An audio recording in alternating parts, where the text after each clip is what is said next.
Hello, everyone. Hi, all. It's Edie here coming in with another live stream for Wednesday. Happy Wednesday, everyone.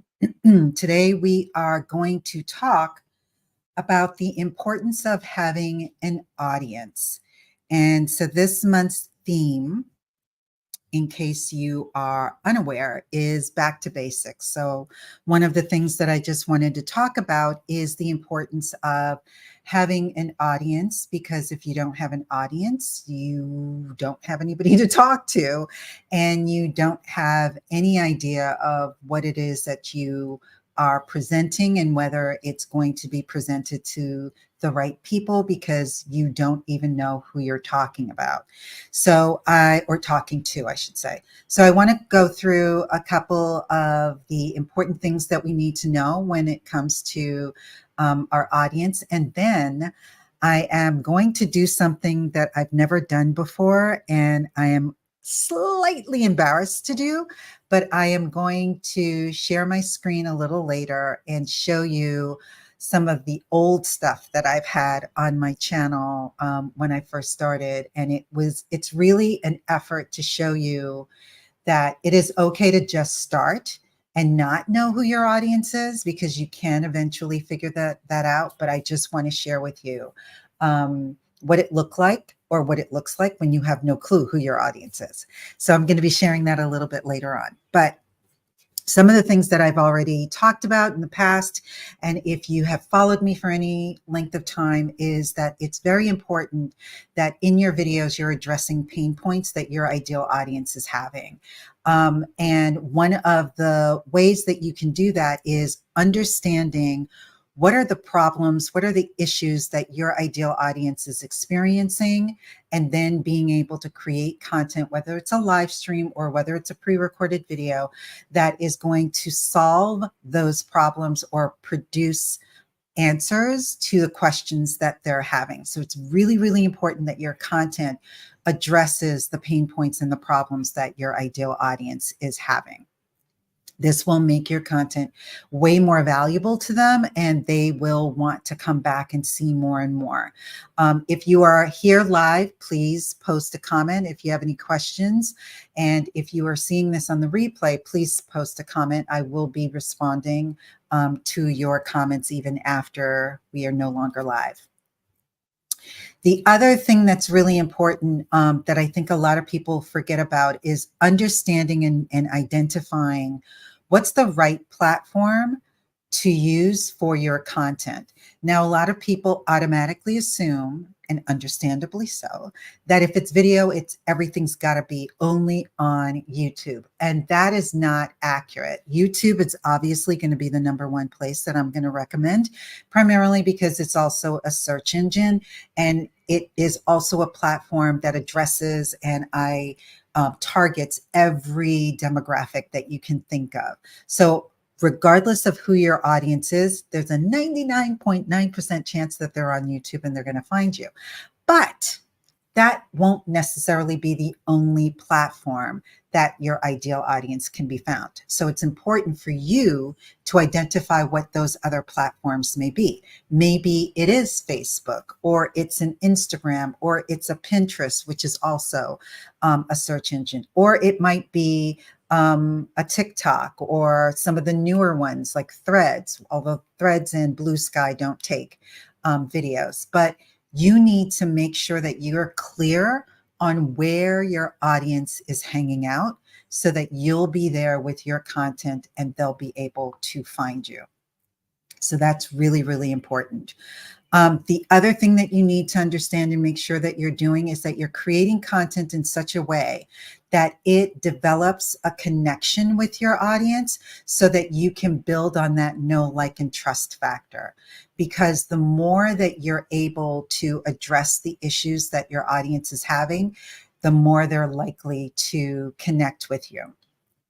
I had a presentation.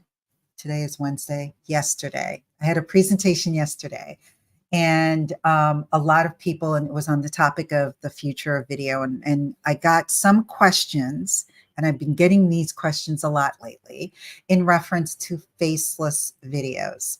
And I forgot what the niche was that this person was in, but they basically wanted to know if there was anything wrong with them wanting to do faceless videos. Let's face it, I get that the prospect for sometimes for people to even just be in front of the camera is extremely daunting. That is, again, for the millionth time, why I am doing live streams, because I can't hide behind a screen or anything like that when I'm doing live streams. And live streams was definitely something that was a huge fear for me for a really long time. But depending on your niche and depending on who you're talking to, what you're talking about will determine whether you can get away with doing faceless videos or if you have to do direct to camera videos. If you are in an industry or a niche where your value is based on people being able to see you, whether, and that's to me in any capacity of a coach. If you're a coach, you have to be on camera because chances are, unless you're a different type of coach than I can think of, you're going to need to do and develop one-on-one capabilities with your audience. And if they can't see you and they just have to either watch an avatar or listen to you only or look at B-roll and look at footage that doesn't even show you doing anything, how can you build that know, like, and trust factor?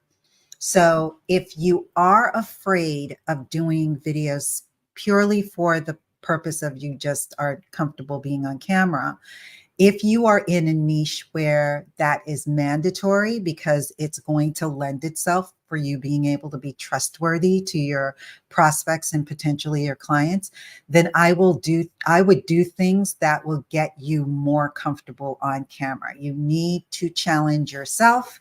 If you've seen it, if it challenges you, if it doesn't challenge you, it doesn't change you. And so that is really crucial in order for you to be able to connect effectively with your audience and therefore develop trust.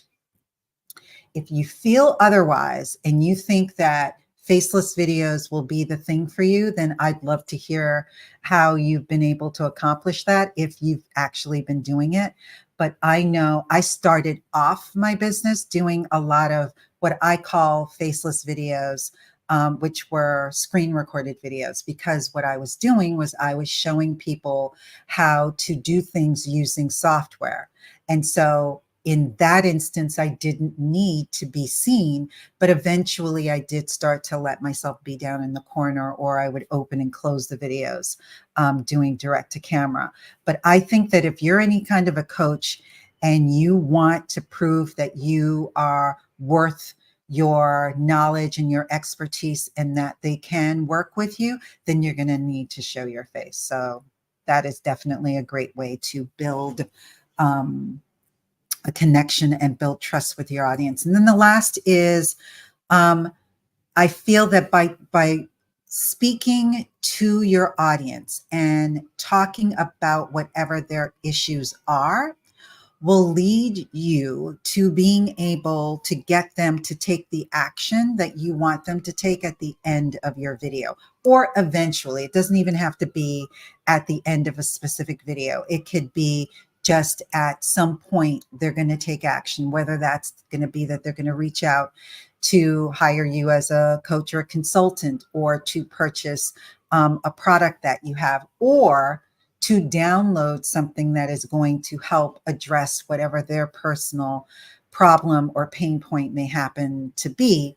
If you are clear on who your audience is, you have an understanding of what their pain points and their problems are, and you're providing a solution, the likelihood of them taking action at some point throughout watching your content is greater if you have a clear understanding of who that audience is. So if you have any questions, feel free to post them in the comments. I would love to hear from you and hear your feedback in reference to this. And now I am going to share my channel with you. Now, bear in mind, I've had my channel. How long have I had my channel? My channel has existed for probably 12 years. I think I started like between 2011, 2012, and my channel art has changed. I can't even tell you how many times. And my channel name has changed at least. This is the second iteration, I believe, of my channel name. I think I'm going to stick with this for now. But I don't visit my older videos. So the fact that I'm even doing this is a little slightly nerve wracking. I apologize for not looking at the camera because I have to shift my attention over to my second screen so that I can see what it is I'm looking at as I share this with you. So when I first started my channel, if any of you have ever heard me talk about my history, I had zero understanding of YouTube when I first got started. YouTube was a place where I just hosted videos just to prove to my clients that I could edit and that I could do different types of things. Back then, people were wanting like intros or whatever the hell it was that they were wanting. So I was using it purely as a hosting site. And then I eventually I was getting into some animated videos. So here I was doing a video through an app called Go Animate. And Lord have mercy, I don't even want to play this to see what it looks like. But I did start to play around with, okay, maybe I need to share with my audience what I do and do explainer type videos. So that's what some of these were. And as you can see, you do not see my face in any of these. So these were all quote unquote faceless videos because I was talking in them and I was talking about my company, but I certainly was not looking or sharing what I look like. Then I have no idea why I have this video about Goodreads. I was very active at my son's middle school. So I was doing webinars for them. Why I posted them on my on my YouTube channel, I'll never know. Here I was doing examples of motion graphic logos and intros and things of that nature for clients. And just so that they can see that I could do it. If I had a speaking client, I was doing those types of videos for the client, but I was using it as a sample. Here again was some work that I did for my son's elementary school. And I sampled around and, tried to see what this whiteboard animation feature was all about. And these were just god awful, horrible. Then I did try to do some videos with myself, and it was excruciating. I have to tell you, it was extremely uncomfortable to do these videos. But this was by the time I was doing these, I realized that I needed to target an audience. And so I was basically targeting everybody that I thought needed videos. And so that was small businesses, that were authors, that was real estate, that was speakers, that was like everybody that I could think of. And a lot of my faceless videos were PowerPoint presentations in addition to screen recorded videos. And so I really had no direction at all in terms of what kinds of videos I wanted to do. And then I would do these types of videos. This was one of my first videos that, if you want to call it going viral, that went viral. And it was a statistics video that I did for showcasing social media and video marketing statistics. And this 64,000, believe it or not, the vast majority of those videos, those views were accrued about 10 years ago. I would say it's, for whatever reason, it's still being found today. Don't have any idea why, but people are still looking at those. And then I went through a period where I started to focus a little bit more on helping people understand how to use YouTube. So I did some videos like that. Then I went through a period where I think these were for social media, and I was hosting them on YouTube, but then I was sharing them on like Facebook. I wasn't uploading them directly to Facebook for some unknown reason, and I don't really have an idea on that. But these were quotes that, this was back in the day where people would have still images and then they would have some really cool quote on it. And I got the idea of, well, wouldn't it be great instead of a still image, it was a moving image behind it. So I went through a phase of doing those types of videos, and again, back to some YouTube explainer type educational videos. And then I was showing proof of concept, if you will, by doing some videos for clients and all of that great stuff. And then I started to get into more of the tutorial type videos. And when I was doing that, that's when I started to see some of the improvement. But again, for the most part, I was not in my videos. So I had videos that were all over the place and that did not have a specific uniformed, okay, this is who I'm talking to. This is what, this is the kind of content that you can learn from being, from watching my videos. So I just was all over the place. And like I said, it just was a wide gamut. And this was back when thumbnails weren't really that important. So my thumbnails varied. I did not have any thumbnails that were in uniform of my brand colors. Well, actually, I shouldn't say that because my brand colors were closer to this back then. So I did have, I was conscious enough of that. But I say all of this to say, and I'm sharing all of this just so that you could have an understanding that we all have to start somewhere. And at some point, we need to then really figure out who we're talking to, who our audience is, and how we need to create content that they are specifically looking for. So if you already have an existing audience and you can poll that audience by finding out exactly what their pain points are, do that so that you can then create the right kinds of content. You can use AI to a certain degree to get some general information, but if there is a way for you to get it targeted by actually speaking with them or connecting with them through networking groups, and after you've identified who it is that you want to work with, and then asking them in informational interviews exactly what they struggle with when it comes to your niche, that's a great way for you to get started as well. So that's it for today. Please tune in every Wednesday at 2 p.m. I'm going to expand a little bit more on audiences next week.